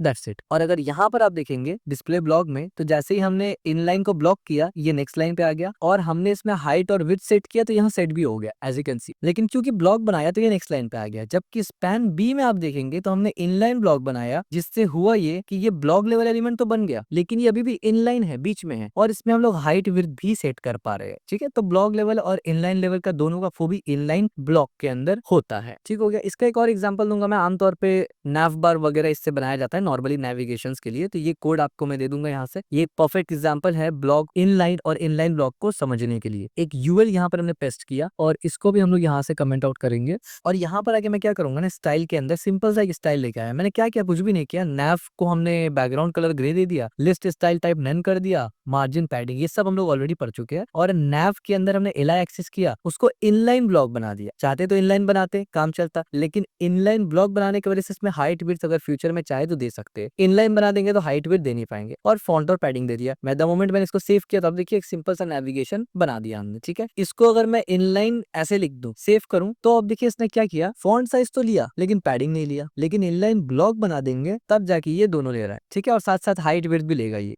ठीक है। तो ये इनलाइन और ब्लॉक लेवल एलिमेंट काम कैसे करता है ये आपको ऑलरेडी मालूम था। और इनलाइन ब्लॉक किस तरीके से दोनों का प्रॉपर्टी को या दोनों का जो पावर है और फीचर है उसको कंबाइन कर देता है एक जगह, ठीक है। तो इसलिए इनलाइन ब्लॉक काफी ज्यादा इंपॉर्टेंट होता है। अच्छा, अब हम लोग अलाइनमेंट से रिलेटेड कुछ चीजों को देख लेते हैं फटाफट से, ठीक है, क्योंकि ये भी काफी ईजी है। अब आप कहेंगे अलाइनमेंट तो देख लिया था हमने तो हॉरिजॉन्टल अलाइनमेंट देख लिया था डिटेल में टेक्स्ट अलाइन का, वर्टिकल भी देख लिया था हमने। और हॉरिजॉन्टल में हमने ये देखा था कि अगर कंटेनर है तो मार्जिन ऑटो वाला चक्कर हम लोग इस्तेमाल करेंगे। और वर्टिकल में भी हमने थोड़ा बहुत देखा था और हमने कहा था बाकी ग्रिड और फ्लेक्स बॉक्स वगैरह में पढ़ेंगे। तो उसी से रिलेटेड थोड़ा सा और डिस्कस करेंगे अभी। देखिए अब होता क्या है ना, सीएसएस में सेंटर अलाइनमेंट कैसे करते हैं आप। सेंटर अलाइनमेंट जब बोला जाता है सेंटर अलाइनमेंट, इसका मतलब होता है हॉरिजॉन्टल से भी सेंटर और वर्टिकल से भी सेंटर। यानी कहने का मकसद ये है कि यहाँ से अब देखिए मैंने सिंपल सा एक डिव लिया, ठीक है। इसके अंदर मैंने क्लास लगाया और मैंने बोला सेंटर, और इसके अंदर मैंने लिख दिया कि लॉरम 20। सेव किया हमने, ये एक सिंपल सा हमारा डिव दिख रहा है। अब इस डिव को जब मैं स्टाइल करूंगा फिर आपको आगे मजीद समझ में आने लगेगा। मैं क्या करता हूँ, .center, सेंटर को हमने लिया यहाँ से। अब हम लोग यहाँ पर क्या करेंगे, सबसे पहले इसमें बॉर्डर लगाएंगे ताकि इसका दायरा मालूम चल जाए हमें। बॉर्डर रेड और सॉलिड, हमने बॉर्डर लगा दिया, बढ़िया। इसके बाद हमने इसको थोड़ा सा हाइट दिया, हमने बोला 200 पिक्सल। तो अब देखिए ये कुछ अच्छा खासा हाइट ले लेता है यहाँ पर, ठीक है। इसको हम लोग थोड़ा सा बड़ा करते हैं इस तरीके से। ये अब सवाल हमारा ये आता है कि अगर हम लोग ऐसे करें टेक्स्ट अलाइन सेंटर, तो कोई डाउट नहीं है कि टेक्स्ट बीच पे चला जाएगा, लेकिन ये सिर्फ हॉरिजॉन्टल सेंटर हुआ, वर्टिकल तो सेंटर हुआ नहीं, वर्टिकल से तो ये टॉप में है। तो इसको करने के लिए हम लोग क्या इस्तेमाल करते हैं, हम लोग इस्तेमाल करते हैं अलाइन आइटम सेंटर। लेकिन अब देखिए अलाइन आइटम सेंटर अभी काम नहीं कर रहा है। क्यों काम नहीं कर रहा है, क्योंकि ये काम करता है डिस्प्ले फ्लेक्स के साथ। तो द मोमेंट मैंने डिस्प्ले को फ्लेक्स किया, अब देखिए ये आ गया सेंटर में। लेकिन अब ये सेंटर कहाँ से हुआ, ये वर्टिकल सेंटर हुआ। और साथ ही साथ अगर मुझे वर्टिकल के साथ साथ हॉरिजॉन्टल सेंटर भी करना है तो मैं क्या लगाऊंगा, जस्टिफाई कंटेंट सेंटर। और देखिए और लेट से मैं थोड़ा सा विड्थ भी डाल देता हूँ जिससे आपको थोड़ा सा और मजीद कवर हो जाए। तो मैंने 500 पिक्सल का विड्थ दिया इस तरीके से, ठीक है। तो आप देख सकते हैं किस तरीके से हमने डबल किया। अब यहाँ पर सवाल ही पैदा होता है कि अब तक तो हमने फ्लेक्स बॉक्स को पढ़ा ही नहीं है, तो मैंने जस्ट यहाँ पर आपको समझाया कि जब हमें अलाइनमेंट की बात की जाए तो जब सेंटर अलाइनमेंट कहते हैं तो वहाँ दो एस्पेक्ट होता है, एक वर्टिकली सेंटर करना, एक हॉरिजॉन्टली सेंटर करना, ठीक है। आगे जाके जब हम लोग डिस्प्ले फ्लेक्स पढ़ेंगे तो पूरा का पूरा लेआउट को कैसे स्ट्रक्चर करते हैं वो भी देखेंगे। अब जहां तक बात है हॉरिजॉन्टल अलाइनमेंट का या अलाइनमेंट का, तो पूरा का पूरा अलाइनमेंट को आप तीन तरीके से डिवाइड कर सकते हैं। अब ये बहुत फंडामेंटल पॉइंट बता रहा हूं मैं यहाँ पे, ठीक है, इसको ध्यान से सुनिए। पूरा का पूरा अलाइनमेंट को आप तीन तरीके का अलाइनमेंट बोल सकते हैं। आप बोल सकते हैं एक सेंटर अलाइनमेंट, सेंटर अलाइन, ठीक है, या सेंटर अलाइनमेंट। एक होता है सेंटर अलाइनमेंट। जब आप सेंटर अलाइनमेंट बोलते हैं इसका मतलब हॉरिजॉन्टल भी और वर्टिकल भी, यानी ये वाला चीज सेंटर अलाइनमेंट। एक होता है आपका सिर्फ हॉरिजॉन्टल अलाइनमेंट, ठीक है, एक होता है सिर्फ हॉरिजॉन्टल अलाइनमेंट। इसका मतलब हॉरिजॉन्टल में अलाइन करना। उसके लिए क्या क्या प्रॉपर्टी इस्तेमाल होता है आपको पता है कि हॉरिजॉन्टल अलाइनमेंट में हम लोग मार्जिन ऑटो का इस्तेमाल करते हैं। इसी तरीके से हम लोग टेक्स्ट अलाइन का इस्तेमाल करते हैं, टेक्स्ट अलाइन सेंटर प्रॉपर्टी का इस्तेमाल करते हैं, ठीक है, इसका इस्तेमाल करते हैं। और इसी तरीके से हम लोग फ्लोट का इस्तेमाल करते हैं या फिर हम लोग पोजीशन का इस्तेमाल करते हैं, ठीक है। तो सेंटर अलाइनमेंट के लिए अलग काम है, हॉरिजॉन्टल अलाइनमेंट के लिए अलग काम है। और इसके बाद एक आता है हमारे पास वर्टिकल अलाइनमेंट। इसके लिए हम लोग क्या इस्तेमाल करते हैं, फ्लेक्स बॉक्स जो हम लोग पढ़ेंगे आगे, इसी तरीके से ग्रिड सिस्टम जो हम लोग पढ़ेंगे आगे, और बाजुकात हम लोग पोजीशन भी इस्तेमाल कर लेते हैं, प्लस ट्रांसफॉर्म भी इस्तेमाल कर लेते हैं, ठीक है। ये हम लोग आगे बढ़ने वाले हैं, ये भी इस्तेमाल कर लेते हैं कभी कभी। तो ये तीन डिस्टिंक्शन आपको मालूम होना चाहिए कि सेंटर अलाइनमेंट तब होता है जब आप हॉरिजॉन्टल वर्टिकल दोनों करते हैं। और सिर्फ हॉरिजॉन्टल करने का तरीका क्या है आपको ऑलरेडी पता है कि हम लोग तीन तरीका पढ़ चुके हैं, मार्जिन, अलाइन सेंटर और फ्लोट प्रॉपर्टी। और वर्टिकल अलाइनमेंट किससे होता है, वो फ्लेक्स और ग्रिड से होता है, फ्लेक्स बॉक्स और ग्रिड से आमतौर पे होता है, और कुछ टाइम पोजीशन प्रॉपर्टी से भी होता है। और हमने ऑलरेडी इस पे डिस्कस किया हुआ है कि फ्लेक्स बॉक्स और ग्रिड हम लोग आगे डिटेल में पढ़ने वाले हैं, ठीक है। तो फ्लेक्स बॉक्स, ग्रिड और ट्रांसफॉर्म, अब या तो मैं इसका भी एक कोड आपको यहाँ से दिखा दूं कॉपी पेस्ट करके, जैसे मैंने फ्लेक्स का दिखाया, और या तो हम लोग आगे जाके इसको डिस्कस करें। तो बेहतर ये है कि हम लोग आगे जाके इसको डिस्कस करें ताकि एक बार में पूरा एंड टू एंड हम लोग ये सीख लेंगे, ठीक है। अभी मैंने सिर्फ फ्लेक्स बॉक्स एग्जांपल इसलिए दिया ताकि आपको समझ में आ जाए कि जब हम लोग बोलते हैं सेंटर अलाइनमेंट, उसमें तीन पार्ट आता है, एक हॉरिजॉन्टल, एक वर्टिकल और एक सिनेरियो में दोनों। जिस सिनेरियो में दोनों होता है इसका मतलब वहां पर जो एलिमेंट सेंटर होगा वो हाइट में भी होगा, विड्थ में भी होगा, ठीक है। ये समझाने के लिए हमने टेक्स्ट अलाइन यानी डिस्प्ले फ्लेक्स दिखाया आपको, ठीक है। तो आज हम लोग इसी पे इत्तेफाक कर लेते हैं क्योंकि आज हमने काफी कुछ वैसे डिस्कस कर लिया। हमने यहाँ पर सबसे पहले मैक्स विड्थ डिस्कस किया, उसके बाद हमने पोजीशन प्रॉपर्टी को इन डिटेल डिस्कस किया, उसके बाद हमने यहाँ पर ओवरफ्लो को डिटेल में डिस्कस किया, फिर फ्लोट को डिस्कस किया, फिर इनलाइन ब्लॉक को डिस्कस कर लिया और फिर अलाइनमेंट को डिस्कस कर लिया। काफी कुछ डिस्कस कर लिया हमने। 1 2 बल्कि जी इंडेक्स को भी डिस्कस किया, ये तो भूल ही गया था मैं। ठीक है, तो 1 2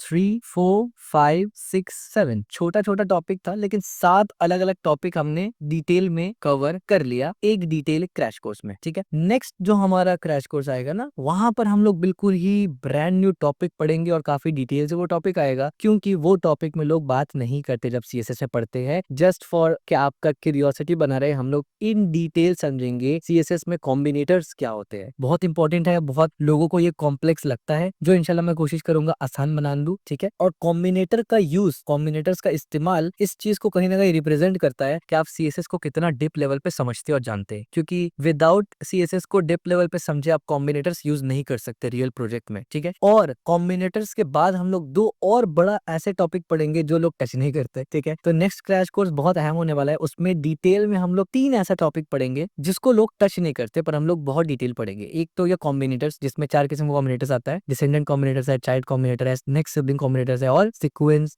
सब्सिक्वेंट सिबलिंग कॉम्बिनेटर्स होता है। वो सब हम लोग पढ़ने वाले एग्जांपल के साथ। साथ साथ सूडो क्लासेस को हम लोग इन डिटेल पढ़ेंगे, जैसे हम लोग हवर वगैरह इस्तेमाल करते थे वो डिटेल में पढ़ेंगे, और फिर सूडो एलिमेंट्स को भी डिटेल में पढ़ने वाले हैं। ठीक हो गया, तो तब के लिए इस चैनल को सब्सक्राइब जरूर करना, कमेंट में जरूर बताना कैसा आपको लग रहा है ये सीरीज सीएसएस का, और इस वीडियो को लाइक भी कर देना और इस वीडियो को शेयर भी कर देना।